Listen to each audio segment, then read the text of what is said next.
Thanks everyone for being here today. Really appreciate it. I think I know everyone on the call here, but my name is Stephanie Leetham, T20, and my CDS research project was around digital innovation labs. Originally, my intention for the project was to kind of assess the financial impact of these labs and look at kind of public metrics to see how these labs might have an impact on a company's financial performance. But as I'll get into a little bit later, it's really hard to track the financial impact of these labs, and actually it's not the most effective metric to use. So I kind of changed the goal of the research a little bit to kind of put, instead of looking at the impact, kind of put myself in the shoes of an executive, and what are some of the decisions that need to be made at the outset to set these labs up for success, and what are the implications of those decisions, and then what are some best practices that we can learn from looking at some of the world's strongest innovators. Great, so first I want to level set on what is an innovation lab. So an innovation lab is typically a physical space, either a separate building or sometimes, but less commonly, even inside a company's existing offices, that's really focused on projects related to typically digital innovation. They're typically associated with larger organizations who might not be able to move as quickly or nimbly in bringing a product to market, which is kind of why the need for these labs was created. And it can range in size from 20 people to hundreds or thousands of employees. Some of the common charters include developing new business models, products, or services, creating partnerships with startups or tech companies, trend spotting, so looking out at the landscape and trying to uncover what a future disruption might be, or threats or opportunities that a company might be able to exploit. And they're typically focused around digital innovation, especially these days, often related to digital customer experience. And the main focus is around some of the top digital trends: mobility, big data, AI, etc. Although it sounds a little like traditional R&D, it is very different. Traditional R&D is much more focused. It is much more secret. So looking inward versus, and focusing on projects that are related to existing business models versus looking out and kind of focusing on blue sky type initiatives. And so comparing an innovation lab to an R&D arm, they're very different. And these labs, while just walked through a ton of benefits and great things they can bring to a company, there's actually a pretty high failure rate if they're not executed well. So around 80% of labs fail, and only 17% of companies say that creating an innovation lab allowed them to expand their innovative capabilities across the whole organization. And so what I really focused on was, okay, how do we make these labs perform better? I think that they do bring a lot of value. So what key decisions and what are the implications of those decisions do executives need to make to ensure that their lab's in the 20% versus in the 80%? Great, so I'll walk through some of those decisions and what the implications are now. So the organizational governance structure is really important and should align with the goals of the lab itself. In a centralized governance model, there's one central innovation department that sets the strategy across the organization. This distance from the business unit is actually can be beneficial because it allows for more radical and transformational versus just incremental at the business unit level type innovation. And it can be easier to manage and coordinate activities across the whole department. And this is the approach that's actually taken by strong innovators. So I think 70% of strong innovators take this approach. But challenges are that these ideas are developed in this centralized department and are often developed without input from the business, which can create challenges with adoption. One great example of this is IBM Research, which has a number of different labs, I think across 19 locations actually. And their CEO many years ago stated that they were always going to have it be its own separate arm, because this allows it to be protected from their normal budgetary cycle, and protected from managers who often kind of starve and cut more future-oriented looking projects and programs, which is typically what an innovation lab focuses on. On the decentralized side, the innovation units are attached to and report into a specific business unit from which they receive funding. These labs create solutions that are pretty aligned to the needs of the existing business models, and are often more easily adopted because they were developed conjointly. But it doesn't as much drive this transformational type of change because you're working and associated with an existing business unit. And there can be challenges with consistency across these units because there are typically many more than in the centralized model. Taking this and kind of pursuing this idea to the extreme is Google, who's really built innovation into the DNA of the company and asked every employee has the opportunity to spend 20% of their time outside of their core job responsibilities on projects that they want to work on or that might be a little bit more innovative and not exactly what's in their roles and responsibilities. And they've actually created a space for this on their physical campus called the Garage, where people can go and work on these types of projects. And typically, it's often not an all or one approach. So typically organizations will employ some type of hybrid, with more ties in back to the business unit, even if they have a centralized program. And that's kind of what I would recommend for an organization considering which type of governance to go with. The location of the lab, while it might seem like a trivial decision, actually has a big impact on the results. Companies often create an innovation outpost, so kind of an innovation lab in a strong tech ecosystem. Not surprisingly, this is often in Silicon Valley. 61% of the Fortune 200 who have a lab, their lab is set up in the Valley because of the access to the talent and just the whole ecosystem there. But there's obviously a high cost for physical space and the talent in these areas, and it might be far away from the company's customers and their core business, which can create a challenge. And while Silicon Valley is obviously the most popular spot, many other, as you can see here, like many other spots across the US are kind of popping up as innovation lab kind of hotspots, including Boston, Seattle, and New York. So while I think this model works really well, would maybe consider a company who might be a little bit more strapped for resources or don't want to invest as much in money into setting up the lab, consider one of those other locations. Companies also form partnerships with universities. So leading research universities like MIT and Georgia Tech will have these innovation centers where they'll partner with businesses to kind of have an on-campus presence. And obviously this creates a great talent feeder for organizations. But one challenge is that the location might not be strategic for the company. So typically companies entering into this type of partnership will have their headquarters usually be associated with that research lab. So you can see here, quote from the CIO of Home Depot, who partner with Georgia Tech, obviously both based in Atlanta there. Some organizations will build the lab in-house, and this allows for much better connection back to the existing business and the leadership of their existing business units.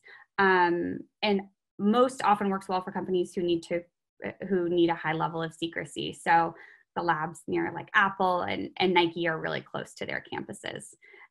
but it can be a little bit more inwardly focused. You're not engaging as much with these external communities, which is a huge benefit of creating a lab in general. And depending on where the headquarters is, might be a challenge to get talent. Another decision that executives have to make is how to measure the innovation. And as I kind of mentioned earlier, standard metrics don't really work, specifically financial metrics, because the results can take the results of the lab can take so long to show up in these types of metrics. So it's almost impossible to tie those together. So would recommend that companies use a set of metrics here that measure the quality of the innovation process itself, and if creating an innovative culture is a goal of the lab, then measuring that culture across the organization as well. The quality of the innovation, there should be some type of financial metric, although again, it's kind of hard to assess what that might look like. Some companies that I saw do this well were kind of looking at the market impact or at the potential market impact of what of what these innovations might be able to produce. From an operational perspective, looking at time to market or the product development cycle.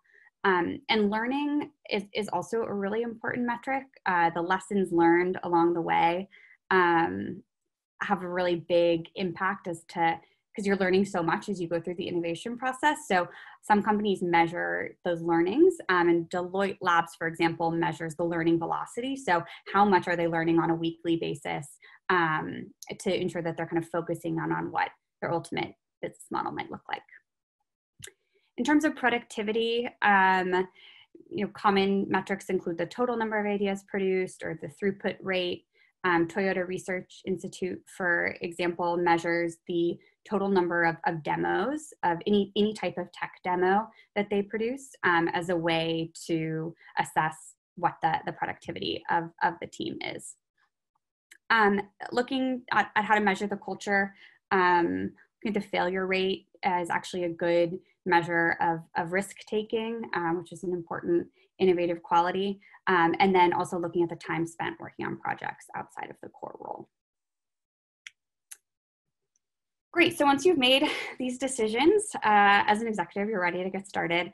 And so I wanna share some best practices that I learned in my research from looking at some of the world's strongest innovators. And then really interesting one that kept coming across was Bell Labs, which is the first innovation lab, the joint arm of AT&T and Western Electric that produced some of the most important advances in telecommunications over the past century. And there's so much can learn from Bell Labs, including the focus on creating a physical campus, connecting these innovations back to the core business and creating this culture of autonomy and creativity. So if you're interested at all in learning about the origins of innovation labs, learning about Bell Labs is great, but I won't bore us all with too much history. So it's important to design the physical space intentionally. Probably not surprising that IKEA's innovation lab is designed really intentionally to try and encourage external communities to be involved and highlight that they're not a secret lab. So they have a bunch of boards like that you can see here that showcase external work and inspiration with the goal to involve external communities as much as they can. And they try and achieve that through actually the design of the space. The mission statement is really important, and it's important that it aligns with corporate strategy, with the overall corporate strategy. Johnson & Johnson's, I mean, especially right now, is just particularly relevant. I won't read it all, but it shows exactly what their mission is, how they're doing that through innovation, and what activities the lab is working on to fulfill this mission. Ensuring senior stakeholder alignment is really important. The existence of the chief innovation officer role or chief transformation officer has skyrocketed over the past few years, and it's only increasing, highlighting the importance of connecting these initiatives back to the executive level. Oops. And in terms of kind of what the portfolio should look like, it's important to have some quick wins and long-term goals.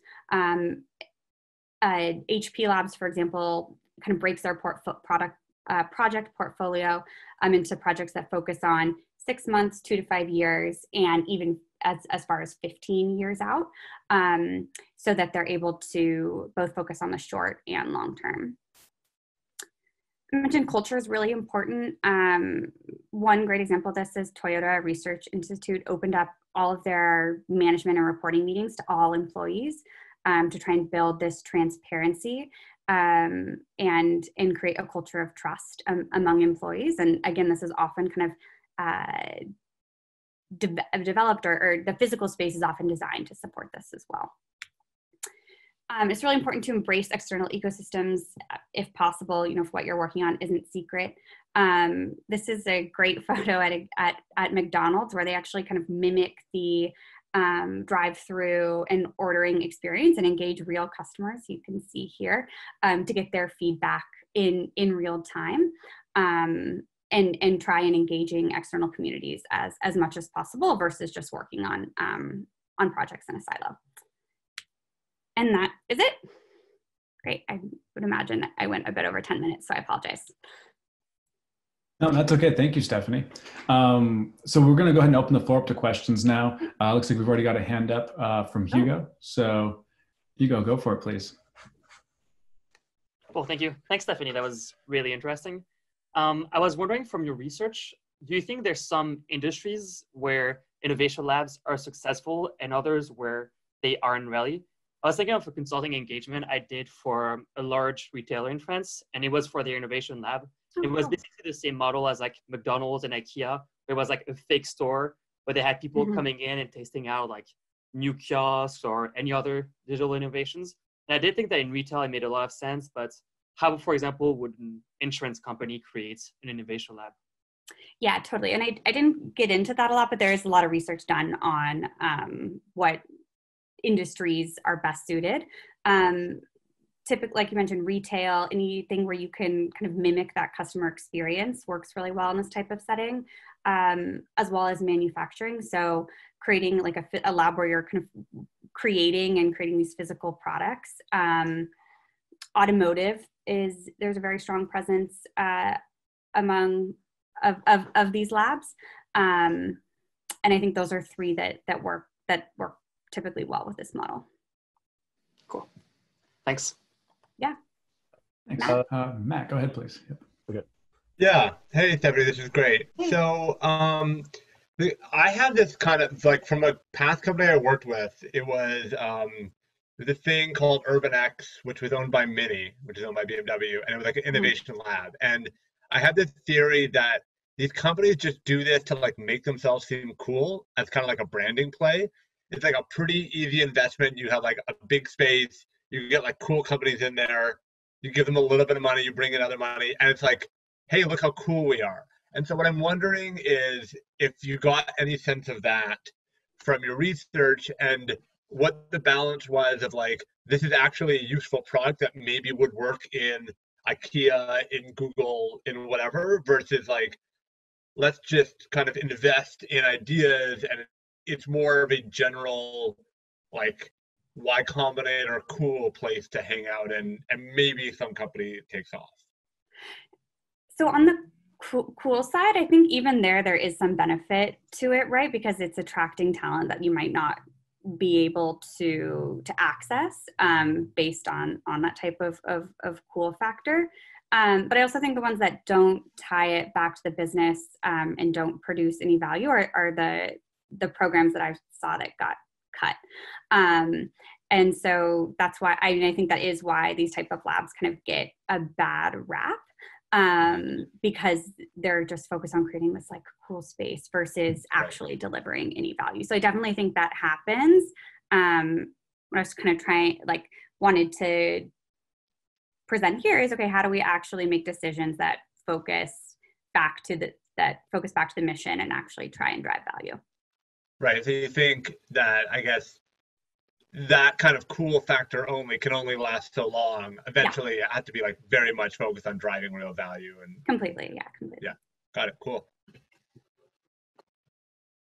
All right, Patrick. So Stephanie, think forward 10, 15 years, you're running a large company.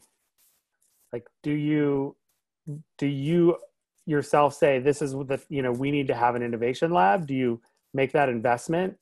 And if so, do you co-locate it, or do you put it in another location far away from your company where there's a needed talent pool?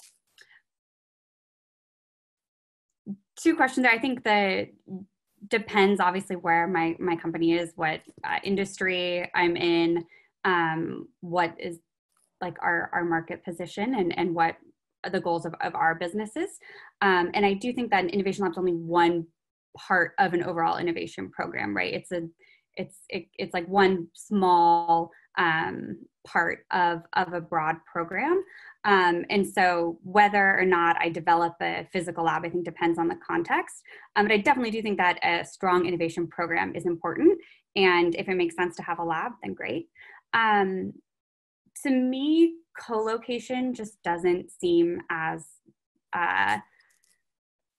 attractive of a strategy. I think that to me, the real benefit that comes from a lab is kind of engaging with these external communities and looking out. So having it close to headquarters, I think isn't as effective. So I think the innovation outpost model, where you start with a lab in an important location, and then, if it's successful, build out more in other strategic locations over time, would be the model that I would pursue.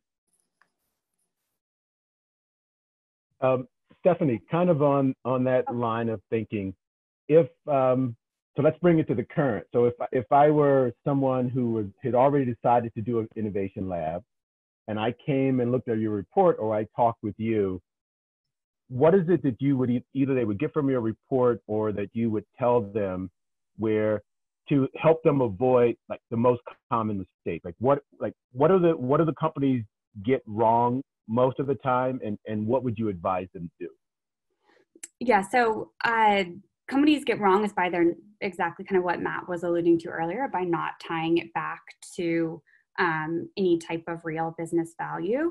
So making those decisions that I walk through around location, governance structure, and what metrics to track, I think are really important. But first, what a company needs to do is actually determine what the goals of this type of program are, and make sure that those goals align with the company's overall mission.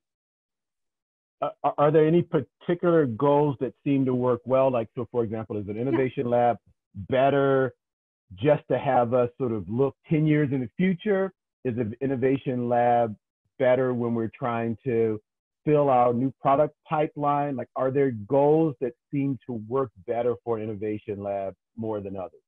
One that stands out to me is related to improving digital customer experiences. And why is that? Because these are things that might not be, this is something that a company might not be thinking about what their customers need in 10 to 15 years, and creating an environment in a lab where you're either putting yourself in the shoes of the customer, actually engaging with existing customers, helps kind of push that type of thinking and those types of projects in a way that you wouldn't necessarily be able to do in the existing business units.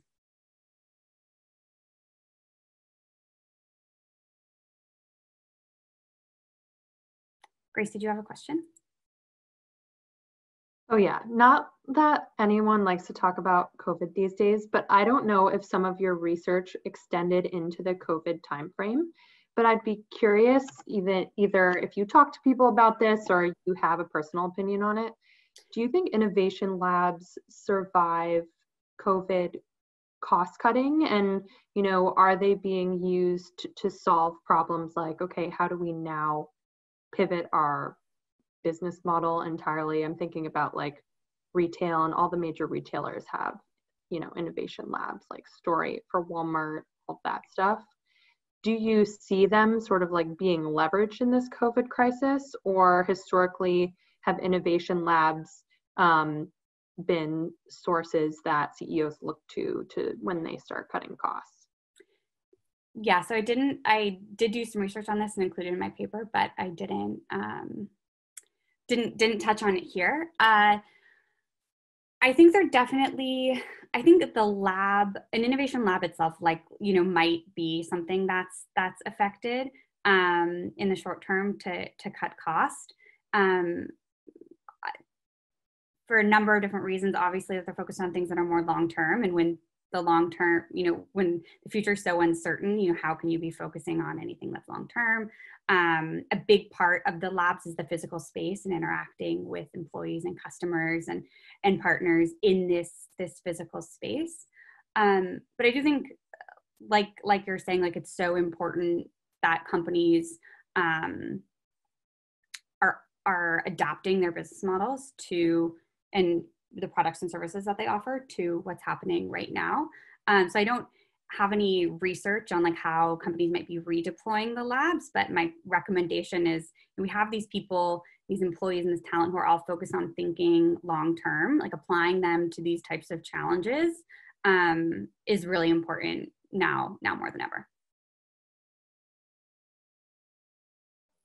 Patrick, go ahead, please. Yeah. So some of the more successful historical labs have had very different tenures. So Bell Labs has thrived for decades, whereas something like Park, you know, Xerox Park was essentially a 10 to 15 year kind of peak, and then it was kind of really changed. Do you think that these are something that people should be, by the way, I think many of the innovation labs are much shorter than that. Those are on the longer end. Like, yeah. Do you think that these are something that should be more short, or is it a long-term commitment to innovation and in a way that, to your point, R&D tends to focus a little bit more on problems that exist and how to get, you know what I mean? You know what I'm saying? Like, again, thinking the long-term trajectory versus short-term trajectory. I don't know if you were involved when we went to Ford's innovation lab in Palo Alto, right? And it's very much spun up to solve self-driving car stuff. Right? That's a specific kind of need. I'm just curious if you had a perspective or you on whether these should be short or long-term focused. Yeah, I don't feel like I have a super strong perspective, so I apologize, but I think that, like, for ones that are focused on a specific problem, like over time, likely to phase out. Or if you think of Google, which does have, you know, X and all that kind of stuff, and does have its own separate kind of innovation lab, but thinking of like pushing innovation throughout the full culture, or even 3M, where it doesn't just start in the lab, it's more permeated. Like, ultimately, you would hope that this lab would bring that type of work back across the whole organization. And it depends on the company as to how long that might take. But I think until you get to that point, this type of lab is really important.